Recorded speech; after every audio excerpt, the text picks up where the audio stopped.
नमस्कार, आप सुन रहे हैं रेडियो मधुबन 107.8 एफएम नई दुनिया नया जमाना। इस कार्यक्रम के अंतर्गत आप सभी का फिर से बहुत बहुत स्वागत है। आज के इस कार्यक्रम के अंतर्गत हम बात करेंगे अरावली की कहानी में हमारे भू विरासत स्थल के बारे में पार्ट 2 में।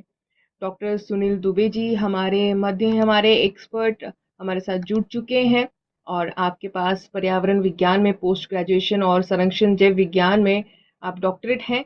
12 साल से भी अधिक समय आपने पर्यावरण विज्ञान का शिक्षण देने के बाद स्वतंत्र पर्यावरण विज्ञान, पारिस्थितिकी, जैव विविधता और जीव संबंधित मुद्दों पर परामर्श के क्षेत्र में आप कार्यरत भी हैं। आप अंतर्राष्ट्रीय संघों के 5 विश्व आयोगों के सदस्य भी हैं, जो IUCN संयुक्त राष्ट्र का उप एजेंसी है, जो प्रजातियों और पारिस्थितिकी संरक्षण के लिए काम करता है। और आप राजस्थान वन विभाग के संसाधन व्यक्ति और परामर्शक के रूप में भी 25 साल से अधिक समय से जुड़े हुए हैं। भारत सरकार के विज्ञान और प्रौद्योगिकी विभाग और राजस्थान सरकार के संसाधन व्यक्ति के रूप में आप 25 साल से अधिक समय से जुड़े हुए हैं। तो बहुत ही सौभाग्य की बात है कि सर आज हमारे साथ फिर से जुड़े हैं और हमें जो जियो हेरिटेज साइट्स हैं, भू विरासत स्थल है, उसके बारे में और विस्तार से बताएंगे। जैसे पिछले एपिसोड्स में भी हमने चर्चा की थी, और भू विरासत स्थल क्या है, इसका क्या महत्व है और भारत में कितने भू विरासत स्थल हैं और कहाँ-कहाँ हैं। राजस्थान के जो भू विरासत स्थलों के संदर्भ में भी हम बात कर चुके हैं और इनका अरावली पर्वतमालाओं के साथ क्या संबंध है, क्या महत्व है, उसके बारे में भी सर ने हमें मार्गदर्शन दिया है। तो राजस्थान में विद्यमान भू विरासत स्थलों के बारे में भी हम विस्तार से थोड़ा जान चुके हैं और आज के एपिसोड में और विस्तार से बाकी जगहों के बारे में हम जानेंगे। सर आपका फिर से बहुत बहुत स्वागत है इस कार्यक्रम के अंतर्गत। नमस्कार। रेडियो मधुबन के सभी श्रोताओं और रेडियो मधुबन के सभी कार्यकर्ताओं को मेरा सादर प्रणाम। प्रणाम सर। तो सर राजस्थान में विद्यमान भू विरासत जो प्लेसेस हैं, स्थलों के बारे में आपने बताया था और जो बाकी रह गए थे उनके बारे में भी हम जानना चाहेंगे। हाँ, देखिए, मैंने पिछले वार्ता में अंतिम जो भू विरासत स्थल डिस्कस किया राजस्थान का, वो था अकल वुड फॉसिल पार्क जैसलमेर में, जो जी। देश के सबसे बड़े प्रोटेक्टेड एरियाज में से, नेशनल पार्क्स में से एक है। और जहां पर उस समय जो नम और गर्म जलवायु के साथ में बहुत घने जंगलों का एक क्षेत्र था, उस समय उन पेड़ों के जो है वो जीवाश्म वहां पर आज मिल रहे हैं और वो आज वन विभाग के प्रबंधन में है, इसलिए बहुत बढ़िया संरक्षित वो क्षेत्र है। उसके बाद में अब मैं आगे चलता हूं तो नया अगला जो स्थल है राजस्थान में, वो है ग्रेट बाउंड्री फॉल्ट। ये सतुर विलेज है, गांव है बूंदी जिले में। ये ग्रेट बाउंड्री फॉल बड़ा इंटरेस्टिंग फॉर्मेशन है, क्योंकि इसमें अरावली पर्वतमालाओं के जो बनने की प्रक्रिया 2 अरब साल पहले और उससे भी पहले जो चल रही थी, उस समय जो आज आप अरावली का विस्तार जो सरफेस पर देखते हैं वो नहीं, जो विंध्या माउंटेन का आज जो अरावली के साथ जुड़ाव जो क्षेत्र देखते हैं वो नहीं, जी। बल्कि वो कि ये अरावली जब जो बन रही थी ओरिजिनल, वो बहुत और बड़े भूभाग में बन रही थी। जो ये कोटा बूंदी हाड़ौती का आज का क्षेत्र हाँ नहीं माना जाता, वो पूरा अरावली फॉर्मेशन का ही पार्ट था। और मजे की बात ये कि जब ये विंध्यन माउंटेन सिस्टम डेवलप हुआ, उसका जो टाइम पीरियड था वो लगभग 90 करोड़ साल पहले जो अवसादी चट्टानों का फॉर्मेशन हुआ और वो विंध्यन फॉर्मेशन रहा, उसके भी पहले लगभग 150 से 350 करोड़ साल पहले जो अरावली फॉर्मेशन की प्रक्रिया चल रही थी, और उसमें 150 करोड़ साल पहले, लगभग 1.5 अरब साल पहले जो अरावली फॉर्मेशन, फिर दिल्ली फॉर्मेशन और ये जब चट्टानें थी, वो जो है उसके साथ में ये पूरब की तरफ से विंध्यन का जो माउंटेन का जो अवसादी चट्टानों का जमाव है, यानी अरावली में ज्यादातर जो आग्नेय चट्टानें और उनके जमावों के पाए जाते हैं, विंध्यन में वो नहीं है, वहां अवसादी चट्टानों के, कायांतरित चट्टानों के जमाव हैं। तो ये पुरानी अरावली फॉर्मेशन के साथ ये जो है नए अरावली फॉर्मेशन जो है वो विंध्या का इसके साथ में जुड़ गया। ठीक है। और उसके बाद तो इसका इतिहास जो है वो दो formation, pre Aravalli and post Aravalli, या प्री अरावली और विंध्यन फॉर्मेशन का ये आज संयुग्मन जोन है। यानी वो दोनों यहाँ एक दूसरे पे जुड़ी हुई हैं, मिल रही हैं, और ये लगभग आपस में एक जैसे पैरेलल चट्टानें हैं एक दूसरे के सटी हुई लंबाई में, या आड़ी तिरछे भी ये फॉल्ट इनके दिखाई देते हैं। ये समुद्र तल से ये स्थान लगभग 298 मीटर की हाइट पर है। यानी अपने आसपास के लैंडस्केप से तो ये बहुत नीचे है, मतलब अगर देखें तो 100 मीटर या उसके भी नीचे ये आएगा। ये इस एरिया का जो जियोलॉजिकल सर्वे ऑफ इंडिया ने इसे 1976 में नेशनल जियोलॉजिकल मॉन्यूमेंट में इसको नामित कर लिया था। और यानी दो एंशियंट फॉर्मेशन का ये यहाँ पर मिश्रण जोन है, इसलिए इसका जियोलॉजिकल महत्व है। इसके बाद में अगली साइट पर हम आते हैं, स्ट्रोमेटोलाइट पार्क बोजुंदा, चित्तौड़गढ़ जिले में। और उसके साथ में ही मैं एक और दूसरी साइट पे भी डिस्कस करूंगा हाथों हाथ, स्ट्रोमेटोलाइट पार्क झामर कोटड़ा, उदयपुर जिला। इन दोनों जी। के बारे में मैं डिस्कस करूंगा। स्ट्रोमेटोलाइट पार्क बोजुंदा जो चित्तौड़गढ़ सिटी के पहले पास में ही जो गांव है, बोजुंदा गांव है, वहां पर स्थित है। जिसकी हिस्ट्री, फॉर्मेशन की जो हिस्ट्री है, स्ट्रोमेटोलाइट असल में पृथ्वी पर जो सबसे पहले जो बहुकोशिकीय जीव जंतु बने थे, जिनका फॉर्मेशन शुरू हुआ था लगभग 3.5 अरब साल पहले से। ठीक है। उस जी। समय ये जो नील हरित शैवाल थे, जिनको साइनोबैक्टीरिया कहते थे, और उस समय पृथ्वी पर कार्बन डाइऑक्साइड ही भरी हुई थी। उस समय समुद्र बन गए थे, लेकिन जीवन बहुत, मतलब एक कोशिकीय से बहुकोशिकीय जीव जंतु ही कुछ बन पाए थे। और ये बहुकोशिकीय जीवों में भी जो अवायवीय, यानी ऑक्सीजन के बिना, यानी वो CO2 का ही जो काम में, कार्बन डाइऑक्साइड गैस को काम में लेकर के प्रकाश संश्लेषण करने लायक जो बने, वो साइनोबैक्टीरिया थे। वो नील हरित शैवाल जो कहलाते हैं, जिन्होंने समुद्रों में विद्यमान जो CO2 घुलित थी उसका उपयोग प्रकाश संश्लेषण में किया और ऑक्सीजन मुक्त करी। और इनका जो साइनोबैक्टीरिया, या जिनको बाद में स्ट्रोमेटोलाइट का, ये साइनोबैक्टीरिया असल में इनके आदत ये थी कि ये कार्बोनेट पार्टिकल्स और उसके साथ में जो अन्य मिनरल होते थे वो उनको अपने साथ में जमा करते जाते थे। इनके ऊपर भक्षण करने वाले कुछ बैक्टीरिया थे जो इनके साथ चिपक करके, और फिर वो कार्बोनेट पार्टिकल्स, फिर दूसरे खनिज जिसमें फास्फोरस के यौगिकों का बहुत बहुतायत होती थी, वो इनके अंदर जमा होते गए और अवसादों में ये दबते भी गए और जीवाश्मीकृत होते गए, और फिर धरती की हलचलों में ये कायांतरित भी होते गए। और कायांतरित होने के बाद में उनके आज जो जीवाश्म हमें उन कायांतरित चट्टानों में मिलते हैं, उनको हम कहते हैं स्ट्रोमेटोलाइट। और ये स्ट्रोमेटोलाइट जो है, इन्होंने लगभग 3.5 अरब साल पहले बनना ये शुरू हुए थे, इनका ओरिजिन हो गया था। और ये प्रकाश संश्लेषण CO2 का उपयोग करके ऑक्सीजन का निर्माण करते गए और लगभग 2.5 अरब साल पहले से लेकर के उस समय तक, यानी 1 अरब साल तक इनका काम चलता रहा और ये वातावरण में ऑक्सीजन मुक्त करते रहे। इसका फल था कि लगभग 2.5 अरब साल पहले, लगभग 240 करोड़ साल पहले, पृथ्वी पर ऑक्सीजन का एक बहुत बड़ा निर्माण हुआ, जिसको कहते हैं ग्रेटर ऑक्सीडेशन। जो आज ऑक्सीजन रिच एनवायरनमेंट है और कार्बन डाइऑक्साइड बहुत कम हो गई है, ये इन स्ट्रोमेटोलाइट साइनोबैक्टीरिया की देन है, ये हमें मानना चाहिए। दूसरी चीज मैं आपके माध्यम से श्रोताओं को एक और चीज बताना चाहूंगा कि इन स्ट्रोमेटोलाइट साइट को देख के मैं जब इन लोगों को इन साइट पे लेके जाता हूं तो मैं उनको ये कहता हूं कि हम यही थे, यानी जो सबसे पहले थे जिनके ज्ञात जीवाश्म है पृथ्वी पर जीवन के, वो ये रहे सामने। हम्म। इनसे ही बाद में और जीवन बने, पानी में, फिर स्थल में, फिर सब कुछ हुआ। ठीक है, अलग अलग काल आए, जो भी बने, लेकिन सबसे पहले ये थे। तो आप सोच लीजिए, हम ये थे और आज हम हैं।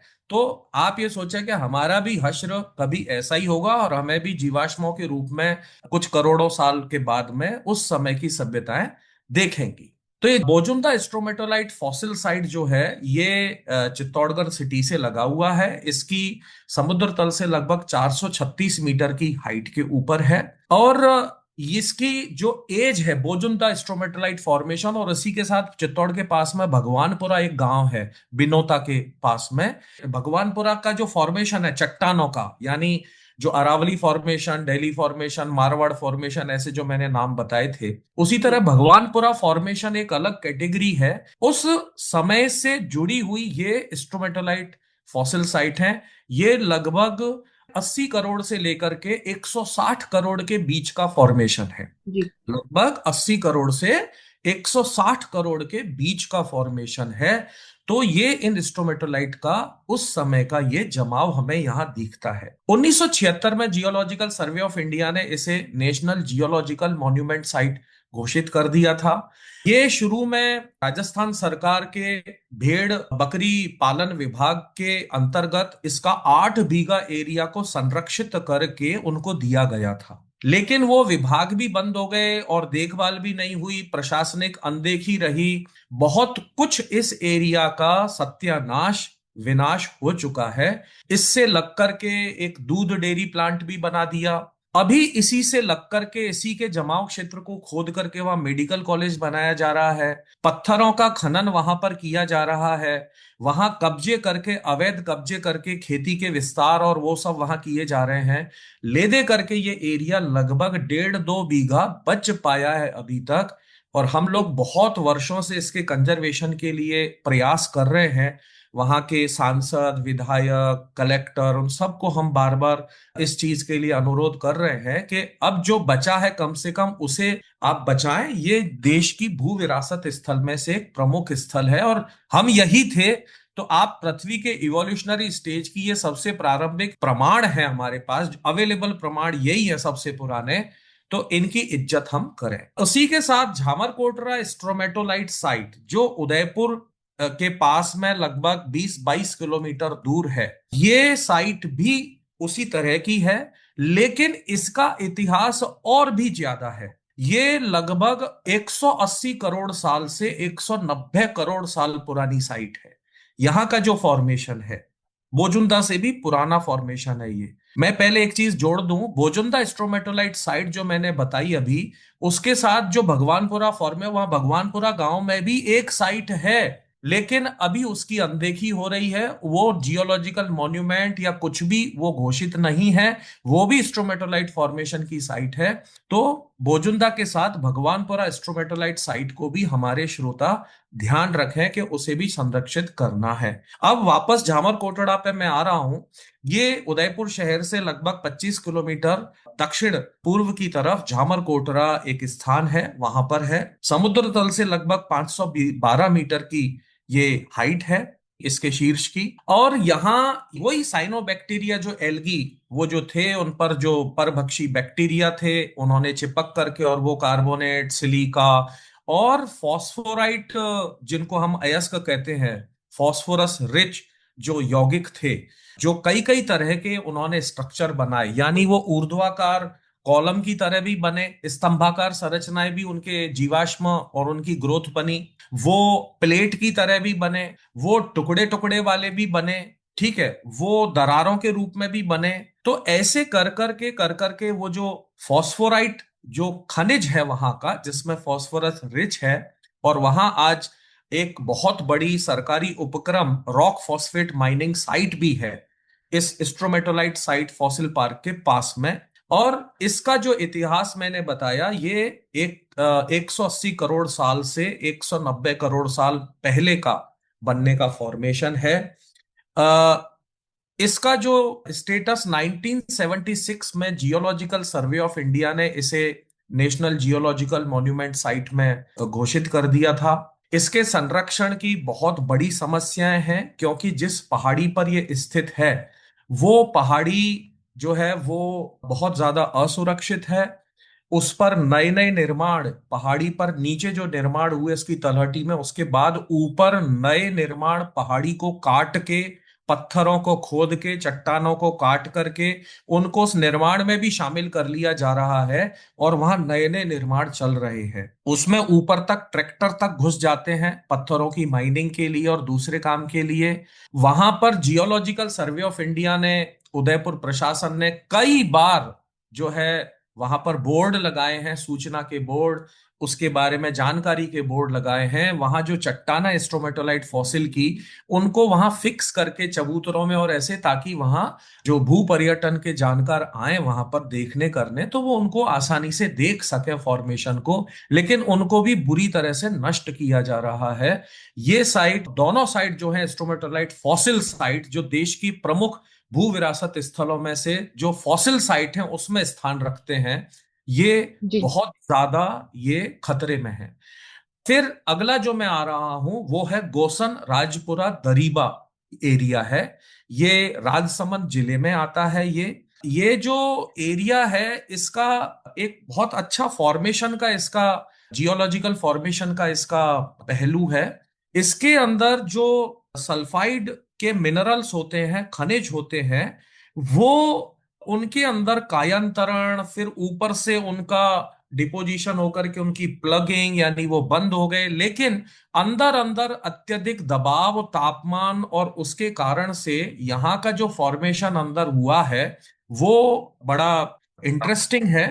और जी जी। उसके अंदर आज जो ओर निकलते हैं उसमें सल्फेराइट है, गैलेना है, कैल्कोपाइराइट कहलाता है। इसमें मुख्य रूप से जो धातु का जमाव है वो जिंक, और उसके साथ में लेड और तांबा का भी यहाँ डिपॉजिट है। और आज ये एक सरकारी उपक्रम की एक माइनिंग साइट भी है। ये समुद्र तल से लगभग 510 मीटर ऊंचाई पर स्थित है।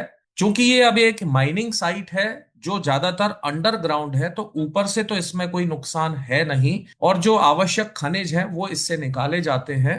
तो आज की स्थिति वो है गोसन की। इसके जी बाद जी। में अगली जो साइट है, Jawar lead zinc mine, Udaipur से लगभग 40 किलोमीटर दक्षिण की तरफ में। ये लगभग 20 किलोमीटर लंबाई में, 20 किलोमीटर के क्षेत्र में लंबाई में ये एक खनिज के जमाव का बहुत प्रचुर क्षेत्र है, जिसके अंदर जिंक और लेड और उनके अयस्कों की भरमार है। ठीक है। ये समुद्र तल से ये एरिया औसतन 378 मीटर की हाइट पर है। बहुत ऊंची ऊंची पहाड़ियां ये नहीं है। और इसमें जो भूमिगत जो जमाव है जिंक और उसके साथ में लेड और अन्य धातुओं के, वो विश्व प्रसिद्ध है। विश्व प्रसिद्ध कैसे हैं? यहां से जिंक का जो धातु कर्म विश्व में ज्ञात है, वो सबसे पहले जावर का है। आप ये समझें, लगभग जी 2180 साल पहले से यहां पर जिंक की माइनिंग हो रही थी। आप सोच लीजिए, जो भी ज्ञात है। और यहां का जिंक जो है वो यूरोप जाता था, सप्लाई होती थी, जो वहां पर जिंक और कॉपर मिला के पीतल की धातु, मिश्र धातु वहां पर बनाते थे। और बड़े इंडस्ट्रियल रिवॉल्यूशन, औद्योगिक क्रांति का जो सपोर्ट उसको मिला यूरोप में, वो जावर क्षेत्र से सप्लाई किए हुए जिंक की बदौलत मिला। ये एरिया जो है लगभग 378 मीटर हाइट पर है समुद्र तल से। और इसे 2022 में नेशनल जियोलॉजिकल मॉन्यूमेंट साइट घोषित किया था। ये विश्व की पहली जिंक स्मेल्टिंग साइट है। मजे की बात यह कि उस समय पर कैसे स्मेल्टिंग होती थी जिंक की, वहां जो प्रमाण मिले हैं वो मिट्टी के बड़े बड़े कोन हैं, लगभग 1-1.5 फीट लंबाई के और लगभग 8 से 10 इंच चौड़ाई के। उन मिट्टी के कोन में उस खनिज को भरा जाता था और उनको फिर एक भट्टी में उनको ऊर्ध्वाकार सेट किया जाता था। एक भट्टी में लगभग 36 ऐसे रिटोर्ट, जिनको कहते हैं रिटोर्ट, वो कोना का, कोनिकल जो है, कोनमा लंबे जो होते थे, जिसमें खनिज को भर दिया जाता था, मिट्टी के कोन, उनको रिटोर्ट कहते थे। और एक जी। भट्टी में ऐसे 36 कोन को भर दिया जाता था, उनमें खनिज अंदर भरा होता था। उन कोन में नीचे एक गीली मिट्टी का प्लग करके रखते थे। जब ये हाई टेम्परेचर, आप सोचिए उस समय कैसे इतना ऊंचा तापमान पैदा करते होंगे, लेकिन जब अंदर वो खनिज गलता था, अयस्क, तो उसमें से धातु गल के भारी होने के कारण नीचे के प्लग को तोड़ के अलग हो जाती थी। ये धातु कर्म का उस समय का उदाहरण, अब वो कैसे करते थे ये आज कल्पना से परे है, लेकिन 2180 साल पहले ये होता था। हम्म। अब आप ये समझें कि एक भट्टी में जहां 36 रिटोल्ट रख करके जब उनको गलाया जाता था अयस्क को, तो उस एक सेट से 10 से 15 किलो जिंक निकलता था। आज वहां पर जो डिपॉजिट है, एक रिटोर्ट एक बार ही काम में आया, उससे मेटल निकल जाता था और अंदर जो कचरा है वो चिपका रह जाता था, तो उसको फेंक दिया जाता था। ये जो रिटोर्ट हैं स्मेल्टिंग के, उनके जो वहां जमाव पाए गए हैं, पहाड़ियों की पहाड़ियां बनी हुई हैं, लगभग 1,30,000 टन जो रिटोर्ट का वहां जमाव माना गया है। तो उस जमाव से ये अंदाजा लगाया गया है कि इतने रिटोर्ट उनमें जिंक गला करके निकाला गया, 1,30,000 टन रिटोर्ट वो आज उसका वो है, तो कम से कम 10 लाख टन जिंक निकला होगा। जी। यानी 10 लाख टन जिंक का उसका खनन और धातु कर्म, ये जावर लेड जिंक माइन का इतिहास रहा है। ये विश्व में अन्यत्र धातु कर्म का इससे पुराना कोई और इतिहास नहीं रहा जिंक का। इसी इज्जत के कारण अमेरिकन सोसाइटी ऑफ मेटल, उन्होंने इसको इंटरनेशनल हिस्टोरिक लैंडमार्क 1988 में घोषित किया, अंतरराष्ट्रीय ऐतिहासिक स्थान, राइट। और जी। जो जिंक का डिस्टिलेशन उस समय जो करते थे, उनके जो रिटोर्ट आज वहां पर आज भी जमे हुए हैं, इसके साथ साथ में इस स्थान का धार्मिक सांस्कृतिक महत्व भी है। यहाँ पर बहुत पुराने मंदिर हैं, जिनके कारण ये भी तय हुआ है, ये भी सुनिश्चित की हुआ है कि हाँ, वहां मानव सभ्यता थी, धातु कर्म भी करती थी, मानव सभ्यता का वहां पर निवास भी था, और इसीलिए वहां पर इतने पुराने मंदिरों के स्ट्रक्चर भी आज भी वहां पर हैं। जी। राजस्थान के नेशनल जियोलॉजिकल जियो हेरिटेज साइट में आखिरी जो स्थान है, तो 2024 में नेशनल जियोलॉजिकल मॉन्यूमेंट घोषित हुआ, वो है 12 जिले में रामगढ़ का क्रेटर। क्रेटर माने आसपास के भूभाग से एक कटोरी नुमा एक संरचना बनी हुई, जिसके शीर्ष, उस कटोरी की जो ऊपर की धार है वो आसपास के प्लेन से ऊंची होती हैं, तो एक कटोरी नुमा वो बनता है। ऐसे क्रेटर, ये असल में ज्वालामुखी के फूटने से बना हुआ मुंह नहीं है। ये ऊपर से सैटेलाइट पिक्चर गूगल अर्थ में तो ऐसा दिखता है, लेकिन असल में ये मीटियोराइट इम्पैक्ट क्रेटर है। यानी उल्का पिंड टकराया जमीन पर, और उसके टकराने से फिर जो उठी जमीन और फिर वापस जमा हुआ, तो उससे कटोरे नुमा ये संरचना बन गई, जिसकी धार यानी इसके चारों तरफ की गोलाई जो शीर्ष है, वो आसपास के लैंडस्केप से 200 मीटर ऊंचाई तक है। इतनी ऊंचाई तक की कटोरी वो बन गई।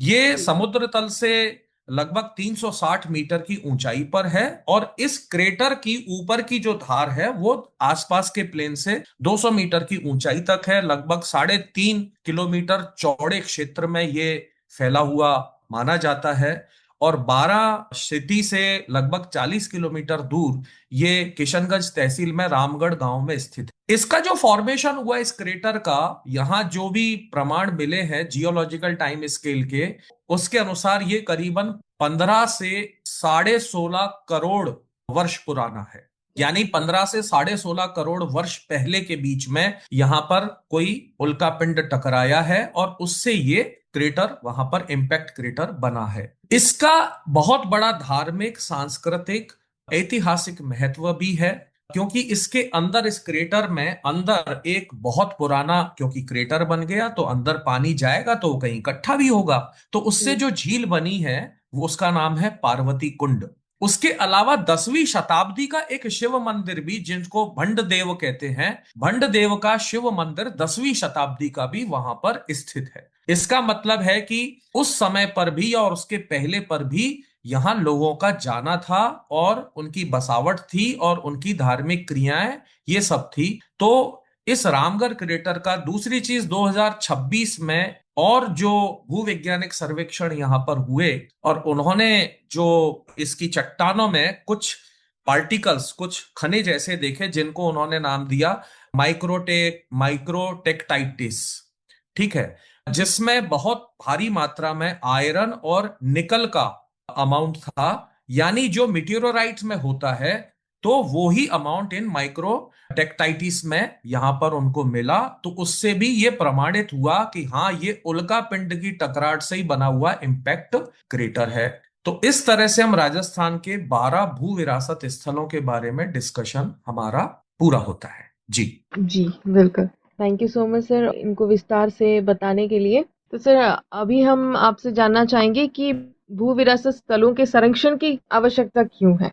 देखिए, ये हमारे आपके माध्यम से मैं श्रोताओं को एक चीज बताना चाहता हूं बहुत सरल शब्दों में, जिसको आप समझ लें। कोई चीज जो अपनी जगह से हिल नहीं सकती, ठीक है, तो इसका मतलब है अगर हमने उसको परिवर्तन किया तो परिवर्तन उसमें होगा, वो नष्ट होगी या खत्म होगी या कुछ भी होगी। लेकिन वो चीज वहां से हिल नहीं सकती, तो इसका मतलब है कि वो वहीं की वहीं रहेगी। यही चीज इन जियो हेरिटेज साइट की है। ये भू उद्विकास के स्थल हैं, चट्टानों के फॉर्मेशन है, खनिजों के फॉर्मेशन है, कायांतरित चट्टानों के, आग्नेय चट्टानों के, अवसादी चट्टानों के फॉर्मेशन है।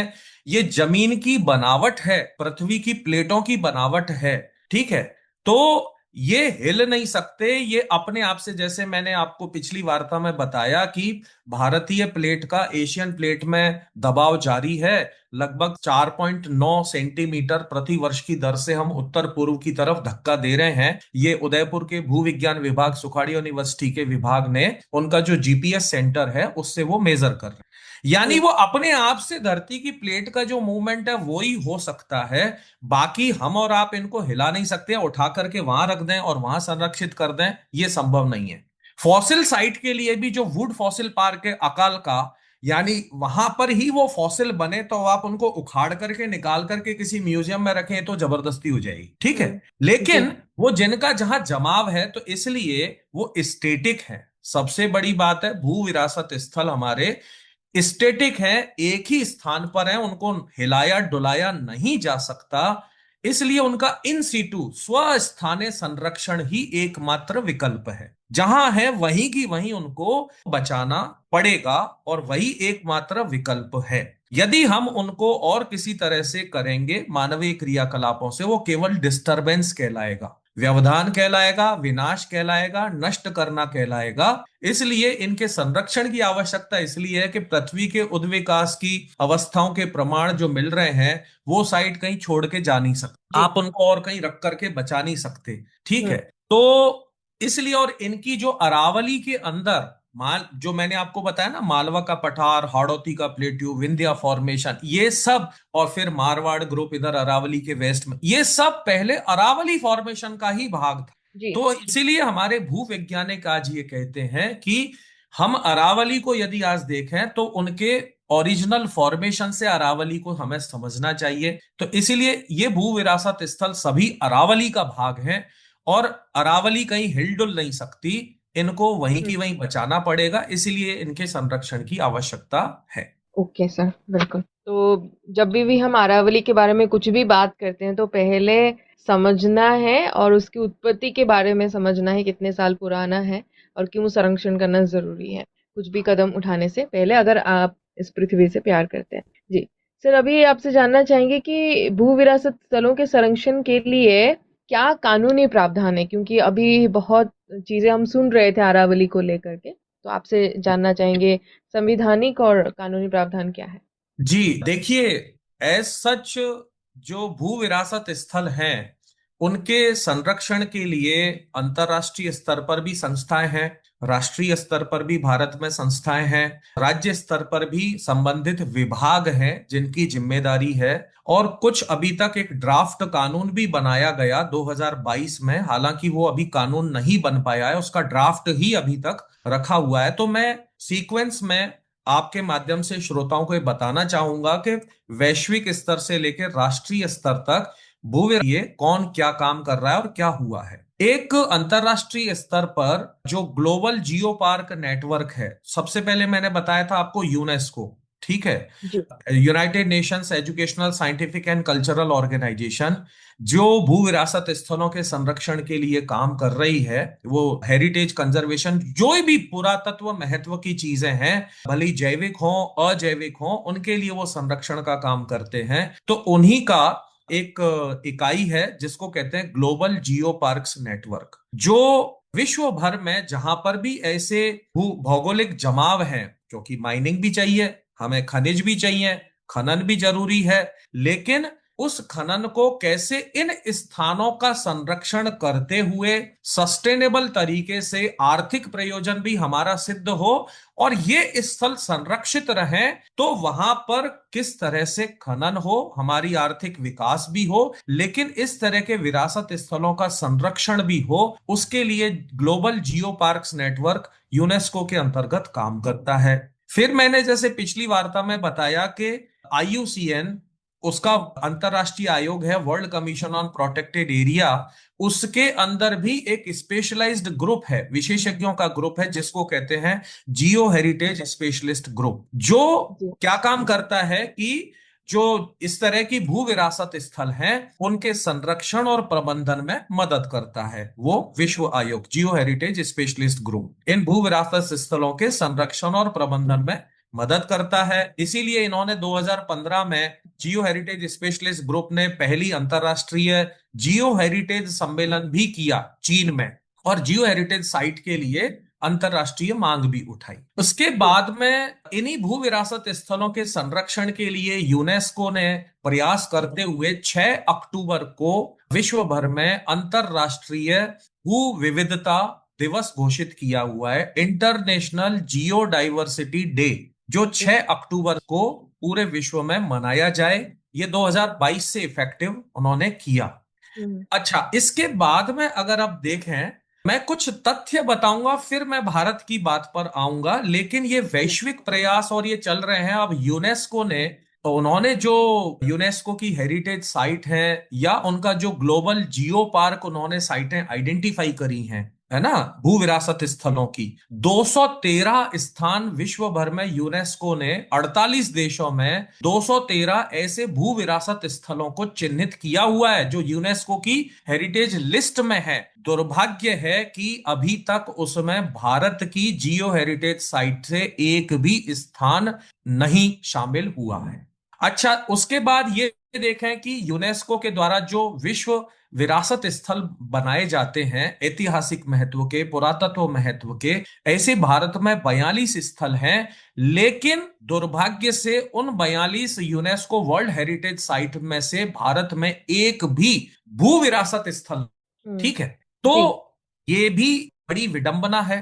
अब इसको लेकर के 2024 में भारत सरकार के माध्यम से, भारत के जो आर्कियोलॉजिकल सर्वे ऑफ इंडिया विभाग है, पुरातत्व सर्वेक्षण विभाग है, उन्होंने यूनेस्को को प्रस्ताव भेजा कि जो हमारी जियो हेरिटेज साइट है ऐसी विश्व, भारत की 34, उनमें से 10 साइटों के लिए, 10 जियो हेरिटेज साइट के बारे में उनकी लिस्ट करके यूनेस्को को आग्रह किया कि उनको वर्ल्ड हेरिटेज स्टेटस में शामिल कर लिया जाए।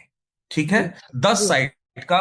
खुशी की बात यह है कि अगस्त 2025 में यूनेस्को ने उनमें से 7 साइटों को वर्ल्ड हेरिटेज की जो आने वाली लिस्ट है उसमें लिस्टिंग कर लिया है। घोषित नहीं किया, लेकिन टेंटेटिव लिस्ट यानी आगामी लिस्ट में वो उनको घोषित करेंगे, ऐसी संभावना है। तो 7, 10 में से 7 जो प्रस्तावित थी, 10 उसमें से 7 स्थलों को, जियो हेरिटेज साइटों को शामिल कर लिया है यूनेस्को ने अपनी। और वो साइटें जो मैंने आपको भारत की 34 जियो हेरिटेज साइट बताई, उनमें से ये जो 7 साइटें हैं यूनेस्को ने ले ली हैं, वो है नागा हिल है, जो नागालैंड में, नागा हिल ओफियोलाइट जो स्थान का नाम है नागालैंड का।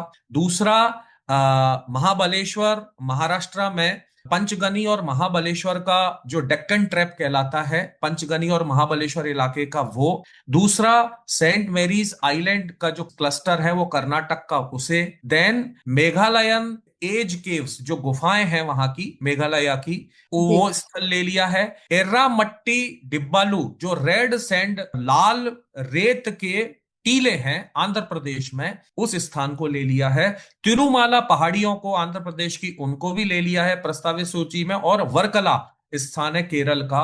इनको, इन 7 स्थलों को यूनेस्को ने अपनी टेंटेटिव वर्ल्ड हेरिटेज लिस्ट में शामिल कर लिया है अगस्त 2025 में। आशा है कि आने वाले समय में ये यूनेस्को की वर्ल्ड हेरिटेज साइट में कंफर्म हो जाएंगे। सर, इसके टेंटेटिव क्यों? हमारा भारत तो मतलब इसके, अगर हम जैव विविधता देख रहे हैं, जियो हेरिटेज साइट्स देख रहे हैं, तो कितने महत्वपूर्ण भी है और कितने हजार हजार करोड़ों साल पुराना है वो टेंटेटिव। देखिए, टेंटेटिव इसलिए रखा है कि एक उनके क्राइटेरिया होते हैं, रिव्यू करते हैं, है ना। आपने प्रस्ताव कैसे भेजे हैं उस पर भी निर्भर करता है, उनकी जानकारी आपने कितनी सटीक वृहद रूप से भेजी है, ठीक है। तो हम्म। उस सब पर निर्भर करता है कि यूनेस्को आपके प्रस्ताव से कितना प्रभावित होता है और उनका महत्व समझ पाता है, ओके। ठीक है। तो जी। क्योंकि हम भारत में हमने आज तक, आप देखो ना, जुम्मा जुम्मा 34 भू विरासत स्थल घोषित हुए हैं। आप हम्म। देखिए विडंबना हमारी, है ना। जी। जबकि विश्व की प्राचीनतम जो प्लेट टेक्टोनिक्स, जो प्लेटें बनी थी, महाद्वीपीय प्लेटें, जो धरातल इन प्लेटों के भी नीचे के बेस बने, अरावली उसमें से एक है और देश की अन्य फॉर्मेशन है, भारतीय उपमहाद्वीप पूरा वही है। जी। लेकिन अभी भी 34 भू विरासत स्थल ही हम लोग आइडेंटिफाई कर पाए हैं, और उनका जो भी डॉक्यूमेंटेशन आज तक हुआ है उतना अवेलेबल है, ठीक है। दूसरी ये चीज भी होती है कि उनका संरक्षण का आज का क्या स्थल है।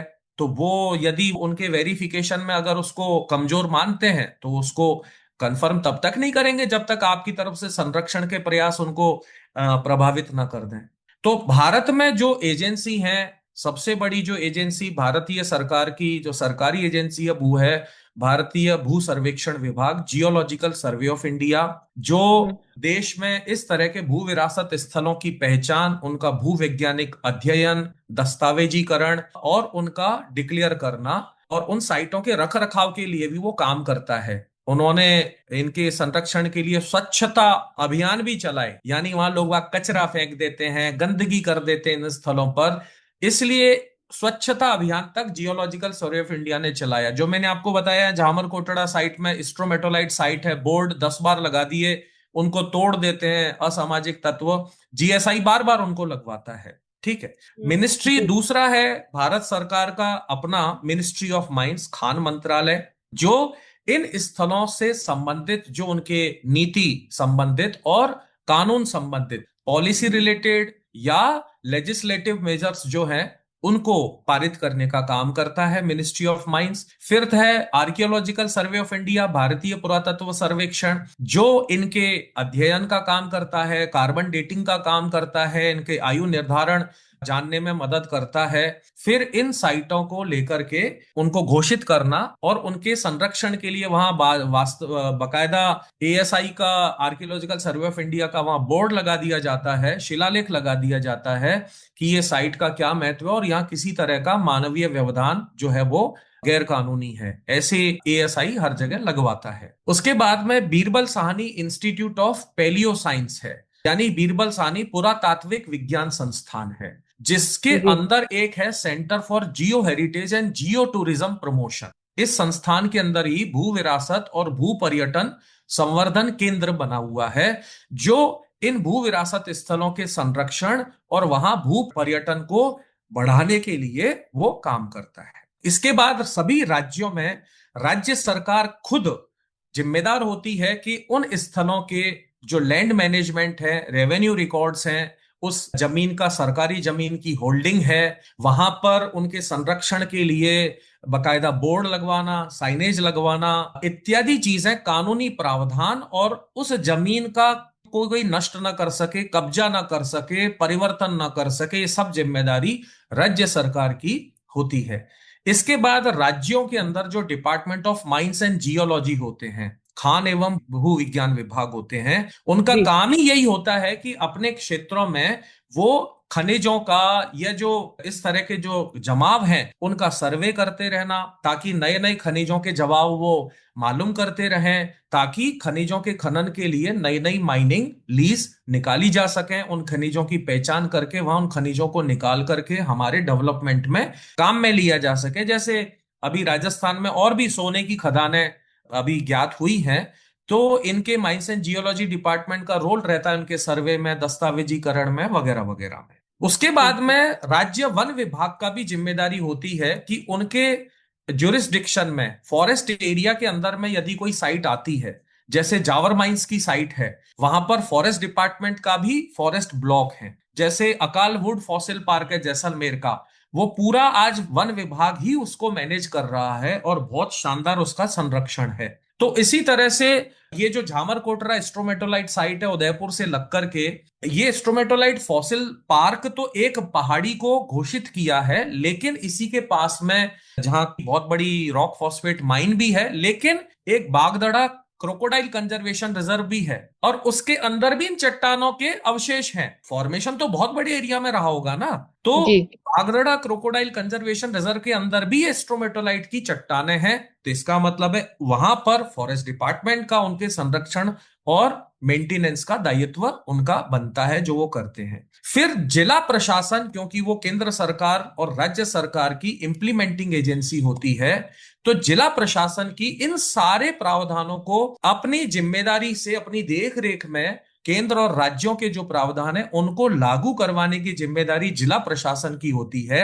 इसको लेकर के जिला स्तर पर भी जिला पर्यावरण समितियां बनी होती हैं। आप समझना, डिस्ट्रिक्ट एनवायरमेंट कमेटी हर जिले में बनी होती है, कलेक्टर उसका नोडल चेयरमैन होता है, और वो हम्म। डिस्ट्रिक्ट एनवायरमेंट कमेटी, उनका काम ही यही है कि अपने जिले में पर्यावरण संरक्षण संवर्धन के लिए सभी प्रकार के काम करना, जिसमें जमीन का प्रबंधन भी है, land management, revenue, record maintain करना, अतिक्रमणों से रोकना, सरकारी जमीन को बचाना, निगरानी करना, लॉ एंड ऑर्डर मेंटेन करना, और इसके साथ साथ इन साइटों पर साइनेज लगवाना, बोर्ड लगवाना, जियो टूरिज्म को प्रमोट करना, भू पर्यटन को, इत्यादि सारे काम जिला पर्यावरण समिति और जिला प्रशासन के जो है वो बनते हैं।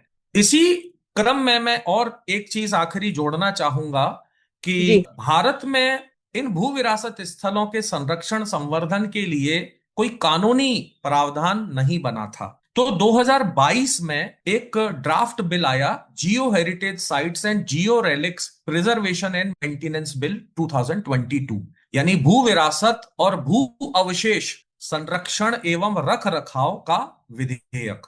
ये ड्राफ्ट आया, और इस पर जो है मिनिस्ट्री ऑफ माइंस ने जो है जनवरी 2023 तक आम जन से, सभी लोगों से इस बिल के बारे में उनके विचार आमंत्रित किए थे कि भाई हमने ये एक बिल बना दिया है, जियो भू विरासत स्थल एवं भू अवशेष संरक्षण एवं रख रखाव विधेयक, इसे हम कानून बनाने जा रहे हैं। अब इसका ये मसौदा है पूरा, इसे पढ़ लें, और इसके बारे में यदि कोई भी आपके कमेंट है तो जनवरी 2023 तक आप हमें दें। वो हो चुका है, समय निकल गया है, अभी तक ये एक्ट का अधिनियम ये नहीं बन पाया है। दुर्भाग्य ये है। यानी अगर हम आज देखें तो भारत में भू विरासत स्थलों के और भू अवशेष स्थलों के संरक्षण रख रखाव से संबंधित कानून नहीं बन पाया है। ओके। ये स्थिति है ओवरऑल इनके डेवलपमेंट की। जी। जी। तो सर हम आगे जानना चाहेंगे आपसे कि आम जन के ज्ञान के लिए या औपचारिक शिक्षा में भू विरासत स्थलों के बारे में आज की क्या स्थिति है भारत में? हाँ, देखिए, यदि भारत में इसके स्टेटस के बारे में हम बात करें तो आम जन का ज्ञान या औपचारिक शिक्षा, इन सब को लेकर के कोई सिग्निफिकेंट, कोई ज्यादा प्रभावी डेवलपमेंट मैं नहीं मानता हूं, जो तथ्यों पर भी आधारित है कि क्यों नहीं माना जाना चाहिए। क्योंकि आप खुद सोचिए, आपने स्कूल पढ़ा तो आपने अपनी कौन सी किताबों में, भूगोल की किताबों में भी भू विरासत स्थलों के बारे में पढ़ा? बताइए। 1976 में, 77 में, 78 से भू विरासत स्थल जियोलॉजिकल सर्वे ऑफ इंडिया ने आइडेंटिफाई कर दिए, लिस्टिंग हो गई, डिक्लेयर हो गए, लेकिन हमारी भूगोल की किताबों तक में उनसे संबंधित चैप्टर नहीं था। ये आप मानती हैं, आपने भी नहीं पढ़े पाए हैं। उसी तरह से पुरातत्व महत्व के जो स्थल हैं उनके बारे में भी कोई इस तरह की प्रभावी चैप्टर या जानकारी, भू विरासत स्थलों के बारे में कोई डेडिकेटेड चैप्टर, इसका तो सर्वथा अभाव है। इसके अलावा जो वैश्विक विरासत स्थल हैं, वर्ल्ड हेरिटेज साइट हैं, इनके बारे में भी हमारे पाठ्यक्रम में अभी तक कोई जगह नहीं बनी है। ठीक है। तो जब ये पाठ्यक्रम में कोई जगह अभी तक हमारे स्कूली शिक्षा के पाठ्यक्रमों में ही नहीं बनी है, तो जो भविष्य के जिम्मेदार नागरिक बनेंगे उनका ना तो ज्ञान होगा, ना समझ होगी, ना उनका दृष्टिकोण होगा, ना वो पहचान पाएंगे, ना उनको पता होगा कि ये वो स्थल है, इसका ये महत्व है, मैंने पढ़ा, मेरे घर के पास में है। तो ऐसा कुछ भी हमारे औपचारिक शिक्षा में भारत में आज भी पाठ्यक्रम में भू विरासत स्थलों के बारे में, पूरा भूविज्ञान के बारे में, जियोलॉजिकल इवोल्यूशन के बारे में कोई प्रभावी इस तरह का प्रावधान नहीं है शिक्षा में। दूसरी चीज तो इसकी आवश्यकता है, जो हमारी औपचारिक शिक्षा में ये सब चीजें लेनी चाहिए और एप्रोप्रिएट इनके चैप्टर, इनकी जानकारी, इनके रिकॉर्ड, वो सब कुछ उसमें शामिल होने चाहिए। दूसरी चीज है कि हमारे शहरों में आप देखिए, जैसे आप माउंट आबू के पास में हैं, तो माउंट आबू पर कोई जाता है तो क्या सोच के जाएगा, वहां ऊंचाई पर जाऊंगा, ठंडी ठंडी हवा मिलेगी, वहां पर झील है, उसमें बोटिंग करेंगे, और जो हाईएस्ट पीक है गुरु शिखर, वहां जाकर के और फोटो खिंचाएंगे, और फिर बस, है ना, यही चीज है। हम्म। लेकिन वहां जो जियोलॉजिकल इवोल्यूशन की जो चट्टाने हैं, जो पृथ्वी के भू उद्विकास की जो फॉर्मेशन है, जो पुरातत्व महत्व की जो वहां जो जगह बनी हुई है, इनके बारे में कौन व्यक्ति, ना तो उनके बारे में सूचना लिखी हुई है, ना वहां जाने वाले पर्यटक को कुछ मालूम भी पड़ेगा। प्रशासन के बनाए ब्रोशर, विभागों के बनाए हुए ब्रोशर, पैम्फलेट, पर्यटन जो टूरिज्म इंडस्ट्री है वो भी अपने जो पैम्फलेट बनाते हैं, उनमें ऐसे स्थानों के बारे में कोई विवरण नहीं होता है। ये दुर्भाग्य है। हम्म। जैसे मैं उदाहरण जी। दूं कि उदयपुर के पास झामरकोटरा स्ट्रोमेटोलाइट साइट है, चित्तौड़गढ़ शहर के पास में बोजुंदा स्ट्रोमेटोलाइट साइट है। चित्तौड़गढ़ क्यों जाते हैं? किला देख। अरे हम्म। ये 90 करोड़ से 80 करोड़ से 160 करोड़ साल के बीच का स्थल है, जो हम यही थे सबसे पहले धरती पर, ये उसका स्थल है। उसको समझना, एप्रिशिएट करना, लेकिन जब उसका वहां चित्तौड़ के पर्यटन मैप में कोई जगह ही नहीं है, उदयपुर के पर्यटन मैप में झामरकोटरा एस्ट्रोमेटोलाइट की कोई है ही नहीं, राजपुरा दरीबा जो स्थान है उसके भू महत्व की कोई है ही नहीं है, तो ये सारी चीजें, मेहरानगढ़ की जो वेल्डेड टफ हैं, ये सब चीजें हैं, जितने भी स्थान मैंने बताए, उनके बारे में कहीं कोई पर्यटन मैप में भी, और जो पर्यटन को प्रमोट करते हैं उन सभी संस्थाओं के पैम्फलेट ब्रोशर में उनकी कोई जानकारी होती नहीं है। तो कौन जानेगा कि ये भी देखने लायक जगह है, या मैं जाऊं और अब पृथ्वी पर मेरी आज की मेरी हैसियत क्या है, मैं उसे समझूं, रियलाइज करूं। तो जी। दूसरी चीज ये है कि जैसे जंतु विज्ञान कोई पढ़ा तो केवल जंतु विज्ञान में ही रम जाएगा, वो पादप विज्ञान से संबंध नहीं रखना चाहेगा, भूगोल वाला पादप विज्ञान से संबंध नहीं रखना चाहेगा, भू विज्ञान वाला जंतु विज्ञान पादप विज्ञान से संबंध नहीं रखना चाहेगा, पुरातत्व विज्ञान का जो है जीव विज्ञान से संबंध नहीं रखना चाहेगा। अरे, आप स्पेशलाइजेशन में उस सब्जेक्ट में बढ़ गए, लेकिन ये जुड़े हुए तो आपस में हैं।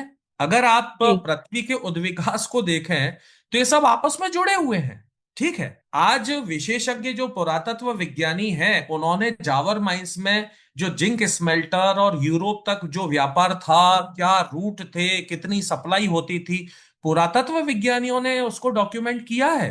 ठीक है, भूविज्ञानियों ने जी। यहाँ की चट्टानों के जमाव, और वो आज माइनिंग खनन एरिया में जो खनिज बचा हुआ वेस्ट जो है वो डंप होता है, तो उस एरिया में उसका कोई पर्यावरणीय नुकसान ना हो, तो वहां कौन सी वनस्पति लगाएं जो उस वेस्ट को वहां पर स्थिर कर दे, जिसको कहते हैं फाइटो रेमेडिएशन। तो उसमें पादप विज्ञान के एक्सपर्ट को लेते हैं कि यहाँ कौन सी वनस्पति लगाएं, पेड़ पौधे, कि ये जो माइनिंग वेस्ट के जो हमने ढेर करे हैं, ये यहीं स्थिर रहें और इनसे कोई प्रदूषण ना हो, और यहाँ पर नेचुरल फॉरेस्ट और ये चीज वेजिटेशन यहाँ पर डेवलप हो जाए, और ये वेस्ट स्थिर हो जाए। तो उसमें पादप विज्ञानी का रोल है।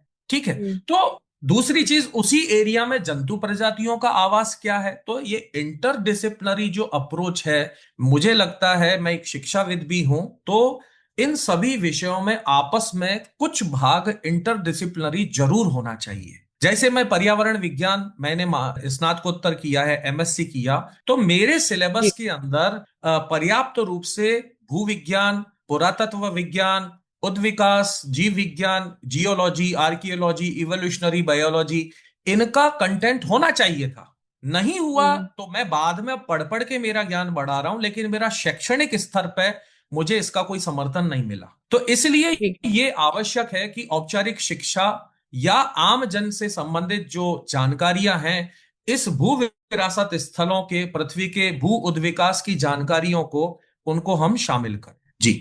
जी। बिल्कुल। सर, मैं जानना चाहूंगी कि इसमें करियर अपॉर्चुनिटीज क्या है जो यूथ इस वक्त सुन रहा है। जी। पढ़ाई के लिए तो आपने कहा कि इंटर रिलेटेड होना जरूरी है, लेकिन हम्म। अगर इस प्रोग्राम को सुन के किसी को इच्छा हो कि वो विरासत के बारे में थोड़ा अधिक जाने, तो क्या करियर अपॉर्चुनिटीज है, कौन से फील्ड में जॉब मिल सकती है, कौन से फील्ड में ज्यादा अपॉर्चुनिटीज है रिसर्च करने के लिए? देखिए, भू विरासत स्थलों के बारे में मैंने आपको बताया। जब यहाँ, जैसे मैं आपको, उदयपुर में राजस्थान विद्यापीठ डीम्ड यूनिवर्सिटी है, उसके पुरातत्व विज्ञान में प्रोफेसर जीवन सिंह खड़गवाल एक प्रोफेसर हैं, बड़े माने हुए पुरातत्वविद। उनका एक उदाहरण देता हूं कि उन्होंने, वो तो देश भर में घूमते हैं पुरातत्वविद, गुजरात में कुछ जगह का उन्होंने उत्खनन किया, पुरानी सभ्यताओं का वो निकाल रहे थे वहां पर खुदाई करके, और वहां पर उनको क्या मिला? मछलियों की हड्डियां। अब सोचिए, वो तो बायोलॉजी पढ़े हुए नहीं है, तो मछलियों की हड्डियां इकट्ठी करके उन्होंने जरूर किसी एनिमल साइंस के व्यक्ति को दी होंगी, है ना? फिर एनिमल साइंस वाले व्यक्ति ने भी उन हड्डियों के लिए कार्बन डेटिंग के लिए किसी टेक्नीशियन को पकड़ा होगा, राइट? चट्टानों के अंदर भी उनकी कार्बन डेटिंग करके हम आयु निकालते हैं कि चट्टानें 5 करोड़ साल पुरानी है या 150 करोड़ साल पुरानी है। तो भू विरासत स्थलों के संदर्भ में जो कैरियर की संभावना है, देखिए मैं पर्यावरण विज्ञान का हूं, लेकिन मैं उनके संरक्षण के लिए मैं काम कर सकता हूं। हाँ, कैरियर की संभावना में आपका जो प्रश्न है वो वहां बहुत एप्रोप्रिएट मुझे लगता है कि जो नौकरियां निकलती हैं, तो उन नौकरियों में हम कहते हैं केवल यही सब्जेक्ट पढ़ा हुआ हो इसके लिए योग्य हो, ऐसा नहीं होना चाहिए, ठीक है? इंटरडिसिप्लिनरी जो स्टडी करे हुए लोग हैं उनको भी इनके संबंधित कैरियर में काम में लेना चाहिए। यानी आर्कियोलॉजी, पुरातत्व विज्ञान में जंतु विज्ञान वाले, पादप विज्ञान, जैसे wearable Sahni institute of paleo science है ना, वो है पादप विज्ञानियों का ही इंस्टीट्यूट है, ठीक है? लेकिन वो करोड़ों अरबों साल पहले जो पादपों के अवशेष, उनके जीवाश्म या ये जो कुछ भी मिलता है, वो उसके ऊपर काम करते हैं। तो ऐसे संस्थान बने हुए भी हैं और भी बनाए जा सकते हैं, जिसमें जंतु विज्ञान, पादप विज्ञान, पुरातत्व विज्ञान, भूगोल, इतिहास, भू विज्ञान, इन सभी सब्जेक्ट से रिलेटेड जितने फील्ड हैं नौकरियों के, अकादमिक हो, एकेडमिक हो, यूनिवर्सिटी के प्रोफेसर, पुरातत्व विज्ञान का मछलियों के जो पैलियो इक्थियोफोना, जो उन्होंने नाम दिया पेपर में, पैलियो इक्थियोफोना, यानी पूरा मछली जो उस समय विविधता थी उस पर। तो ये इंटरडिसिप्लिनरी अप्रोच में कैरियर इस क्षेत्र में बहुत अपार है। क्योंकि हमारे देश में भू विरासत स्थलों की अभी भी अध्ययन, पहचान, मैपिंग, सर्वे, दस्तावेजीकरण इत्यादि इत्यादि बहुत कम हुआ है अभी भी। राजस्थान में अरावली में ही जो पुरातत्व विज्ञानी है उनके अनुसार 4,000 से ज्यादा स्थल हैं, मानव सभ्यताओं के, पुरा मानव सभ्यताओं के स्थल माने गए हैं। 4,000 ज्यादा वो मानते हैं पुरातत्व विज्ञानी, लेकिन आज तक आइडेंटिफाई कितने हुए हैं? 200, 400, 500, ज्यादा से ज्यादा उतने भी नहीं है, तो बाकी का अभी तक नहीं है। तो इस क्षेत्र में बस ये है कि आप, आज जो ये चकाचौंध वाले नौकरियां हैं ना कुछ कुछ विशेष क्षेत्रों में, तो लोग सोचते हैं नौकरी हो तो ऐसी ही हो या इसी फील्ड में हो, ये ना बन जी, करके यदि आप इन क्षेत्रों में अध्ययन करते हैं, अपनी विशेषज्ञता बढ़ाते हैं, तो नौकरियों की भी अपार संभावना है। जी, बिल्कुल। थैंक यू सो मच ये शेयर करने के लिए सर। मतलब हम इसमें पीएचडी और जीआईएस, रिमोट सेंसिंग स्किल्स वगैरह भी बढ़ा करके सब, अपॉर्चुनिटीज को हासिल कर सकते बिल्कुल, हैं। बिल्कुल, बिल्कुल। तो आगे हम आपसे जानते रहेंगे कि एनवायरनमेंट साइंस और इन सब में क्या करियर अपॉर्चुनिटीज हैं स्टूडेंट्स के लिए आगे के एपिसोड्स हम्म, में। हाँ, हाँ जी। जी, जी, जी। सर, आपसे जानना चाहेंगे आज के एपिसोड के आखिरी क्वेश्चन जो है, आम जन का भू विरासत स्थलों के संरक्षण में क्या योगदान हो सकता है? हाँ, देखिए, ये किसी भी, जैसे प्लांट हुआ, एनिमल हुआ, या कोई भी चीज हुई, उसमें हम जहां रहते हैं लोकल, तो हम लोकल जी, लोगों को थोड़ी सी ये समझ होनी चाहिए कि मेरे शहर में, मेरे घर के आसपास, मेरे क्षेत्र में, मेरी डिस्ट्रिक्ट में, मेरे तहसील में, मेरे राज्य में, या मैं जहां रहता हूं मेरी कॉलोनी के पास ऐसी कोई साइट है, तो हम उनकी इज्जत करना सीखें, राइट? उनके बारे में, जी, वहां पर हम कचरा ना करें, हम वहां पर खनन ना करें, हम वहां पर अनाधिकृत कब्जे ना करें, ठीक है? हम उन साइटों को जी, नष्ट ना करें। ये ना समझें कि हम अमर बन के पैदा हुए हैं और हम सब कुछ अपने साथ ऊपर लेके जाएंगे, ये समझना गलत है। ये भू विरासत स्थल आपको बताते हैं कि किसी इंसान के साथ कभी भी स्वर्गलोक साथ में कुछ भी नहीं गया, खाली हाथ ही जाना हुँ, पड़ा है। और हम भी वो जी। स्ट्रोमेलाइट फॉसिल की तरह हम भी फॉसिलाइज्ड होंगे। ठीक है। तो हम्म। जो हम्म। जिम्मेदारी है वो जिम्मेदारी बनती है ग्राम पंचायतों की, जहां पर ग्राम पंचायतों का एरिया लगता है।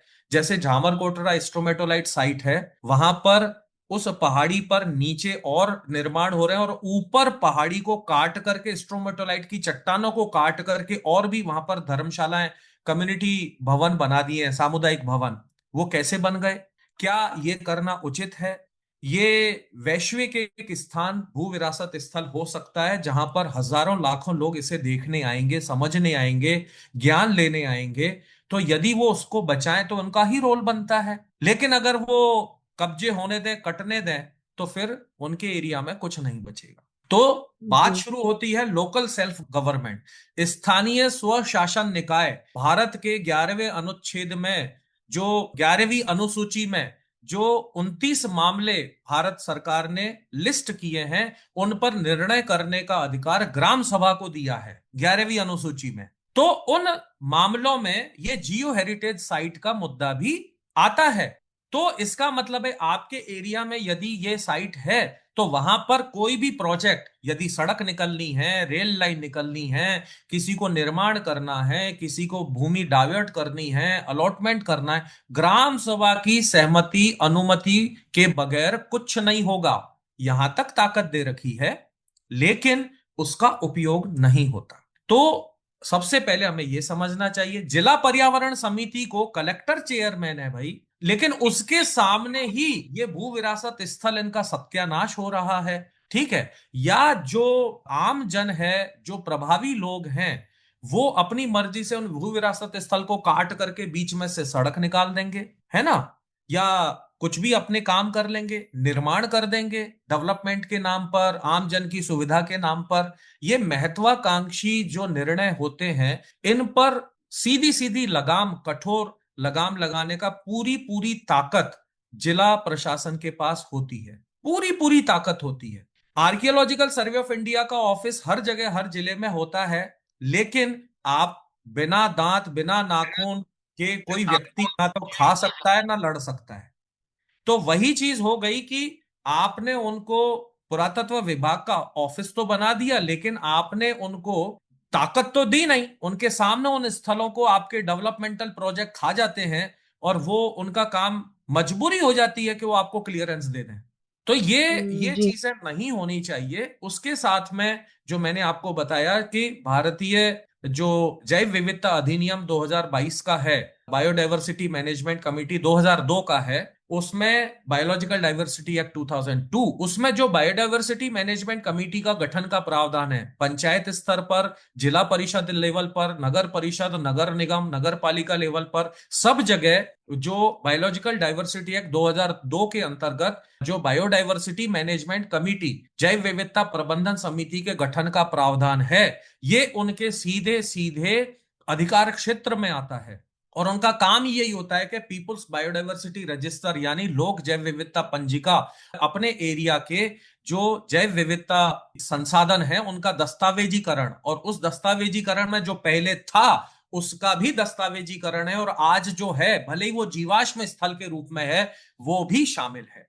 तो जी। बायोडायवर्सिटी मैनेजमेंट कमेटी का गठन ये संवैधानिक प्रावधान है। नगर निगम पर, नगर पालिका, नगर परिषद, जिला परिषद, ग्राम पंचायत, इन सब लेवल पर उनकी जैव विविधता प्रबंधन समिति इन स्थलों के संरक्षण के लिए उनको काम करना चाहिए। वन क्षेत्रों में जैसे अकालवुड फॉसिल पार्क है जैसलमेर का, या मैंने अब आपको बताया उदयपुर में बागदड़ा क्रोकोडाइल कंजर्वेशन रिजर्व में भी स्ट्रोमेटोलाइट साइट है। तो जहां इस तरह के फॉसिल साइट हैं, वहां पर वन विभाग की भी ग्राम वन सुरक्षा प्रबंधन समितियां होती हैं, और पारिस्थितिकी विकास समितियां, ठीक है, village forest protection management committee और इको डेवलपमेंट कमेटी होती हैं। तो वन क्षेत्रों में जो भू विरासत स्थल हैं, उनके भी संरक्षण प्रबंधन के लिए उन वीएफपीएमसी ईडीसी जो है, उनका वन सुरक्षा समिति और इको डेवलपमेंट कमेटी की मदद ली जा सकती है। और प्रभावी रूप से वहां जियो टूरिज्म, भू पर्यटन को बहुत बखूबी विकसित करके बहुत अच्छे से चलाया जा सकता है। तो ये बहुत सारी चीजें की जा सकती हैं। आम जन के लिए तो मैंने जो आपको कहा कि आप अपने एरिया को, जैसे चित्तौड़ में बोजुंदा स्ट्रोमेटोलाइट साइट है, 8 बीघा एरिया संरक्षित किया था, लेकिन आज वो जो है, और वो भी 1976 में, ठीक है, लेकिन आज वो जी। 1.5-2 बीघा में सिमट के रह गया। इतना नष्ट हो गया, किसके रहते हो गया? जब उस जमीन का डाइवर्जन किया जा रहा था डेयरी प्लांट के लिए, मेडिकल कॉलेज के लिए, या वहां पर अवैध खेती और खनन के एक्टिविटी, तो रेवेन्यू विभाग उस जमीन का स्टेटस नहीं जानता था क्या? तहसीलदार उस जमीन का स्टेटस को नहीं जानते थे कि किस श्रेणी में ये सूचीबद्ध है, इस स्थल को 8 बीघा को संरक्षित घोषित किया हुआ है? जिला प्रशासन के पास ये जानकारियां उपलब्ध नहीं थी क्या? लेकिन उन सबको दरकिनार किया गया। तो हमारी जो महत्वाकांक्षा है मानव की, वो हर चीज के विनाश के लिए जिम्मेदार है। इसलिए मैं अंत में एक बहुत बड़ा निवेदन आपके माध्यम से सभी श्रोताओं को करना चाहूंगा कि अपने भू विरासत स्थलों की इज्जत करना सीखें, उनको बचाना सीखें, और दुनिया भर को उनके बारे में बताएं। ये मैं अंतिम संदेश आपके माध्यम से देना चाहूंगा। बहुत बहुत धन्यवाद। बहुत बहुत धन्यवाद सर, आज जुड़ने के लिए हमारे साथ। और अभी तो वक्त हो गया है यहाँ से अलविदा कहने का इस एपिसोड से, लेकिन आगे हम अरावली की कहानी में और भी विशेष चीजों के बारे में जानेंगे, अरावली को और बेहतर तरीके से समझेंगे। नमस्ते, शुक्रिया सर। Thank you. तो दोस्तों, यहीं से हम विदा लेते हैं, फिर मुलाकात होगी अगले कड़ी में। तब तक के लिए सुनते रहिए, मुस्कुराते रहिए। रेडियो मधुबन 107